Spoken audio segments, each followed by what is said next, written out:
guys, I'm here today to talk about Lady Gaga's 6th album, Chromatica, which has just been released today. Super exciting for anybody who is a Lady Gaga fan. I have been for years and years and years. Like ever since she started, I've always been behind her because I feel like she has such a good message to convey. She's such an inspiration, she's a role model, and I love her.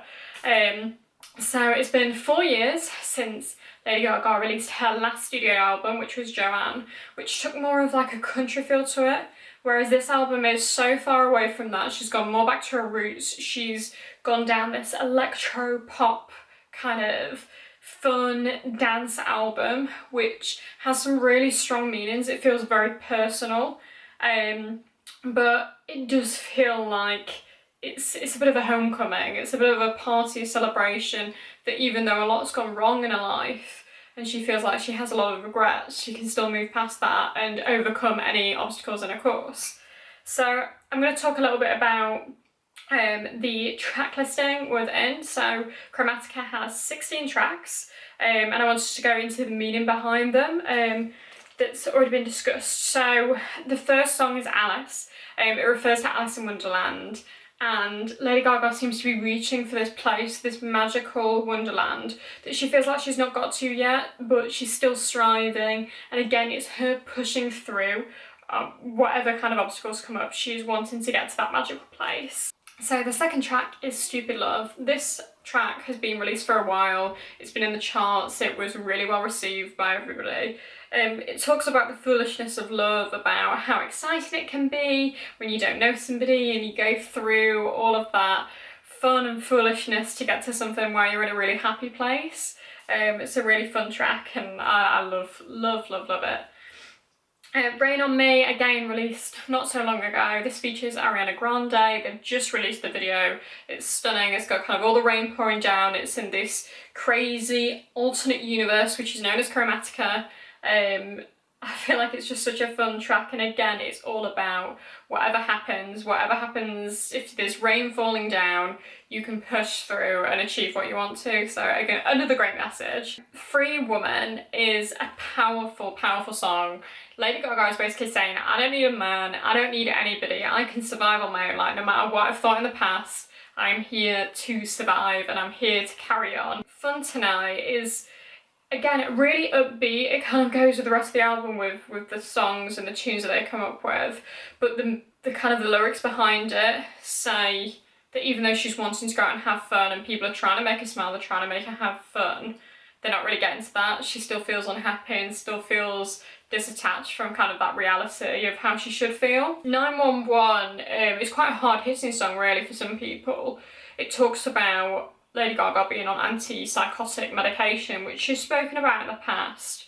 And it's something she said she's always struggled with, like her brain's in one place and she's in another.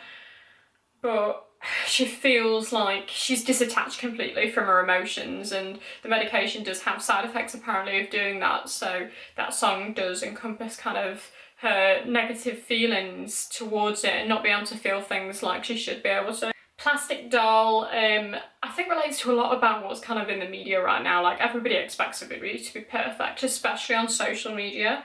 And I think Lady Gaga's saying that she's not this perfect thing. She's not this doll that you can just play around with. And she's a real person. And even though she's a beautiful woman, she has more to her than that. And I think she wants any man who she's with to see that as well. Sour Candy, another favourite song of mine, features Blackpink. They always create the catchiest of songs.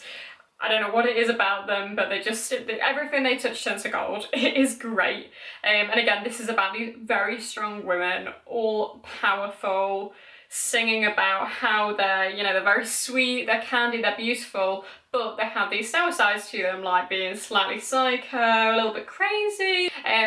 Enigma is the next track listing, so this obviously relates to Lady Gaga's tour in Vegas that she did, and it was all called Enigma. And there's a lot of mystery that kind of comes with Enigma, and I think again it's that disattachment with reality and the fun kind of mysterious side of it of like, let's just see what happens. Replay, again another hard-hitting song. I feel like in this song Lady Gaga's almost asking a lot of questions, but it feels like she's asking herself them, and it's almost like she has an angel and a devil on each side, or two kind of split personalities where she's kind of wanting to blame herself but knows that it's out of her control, but she still feels something of regret and is trying to push past that. Sign from Above, featuring Elton John, what a great mix. This really, really works in this song. It goes back to kind of the childhood that Lady Gaga had. Lady Gaga's always had this dream of being this pop star, something more than she is, and I feel like Elton John, especially watching his recent film Rocket Man, has had that same dream. They always wanted to be something more, and this song talks about them pushing through. Sign has the hidden meaning, really, so it's not just a sign, it's sign in mathematics, which means sound. So they talk about the sound pushing them through and getting them to where they wanted to be, and that's what kept them going this whole time. It's music. 1,000 Doves talks about, again, her loneliness, about her imperfections, but she strives to be better, she strives to be as good as she can be, like, be your best self and battle her demons. And then the last song on the list is Babylon. This has such a funky feel. You feel like you're in Studio 54. It's like disco, it's catwalk, it's strutting your stuff, being your best self. You can just see a tail in the background. And it's just about partying, having a good time, about everything. So my review is I love this album. It, you know, really encompasses some hard topics, but because it has such an uplifting feel to the music, you don't feel like you're listening to it and you're really going through the emotions. You feel like, even though there's all this stuff happening, you can get through it. You can still have a good time. You can still party and be who you want to be, and nothing should hold you back. And I feel like that's what she's been through in her life, and she wants other people to feel that. She's always been an inspiration. She's always wanted people to celebrate who they are, to be themselves, to be, you know, as big as you can be, like nothing can hold you back. And I think it's a great album for that, and really what we need, especially in these times, we need some happy stuff. We need music to dance to, and she does that perfectly. So well done, Lady Gaga. Go give it a listen if you already haven't, because it's a fantastic album, and comment below on what your favourite song is, if you love the album, if you preferred any other of the albums, let me know, and please subscribe. Thank you.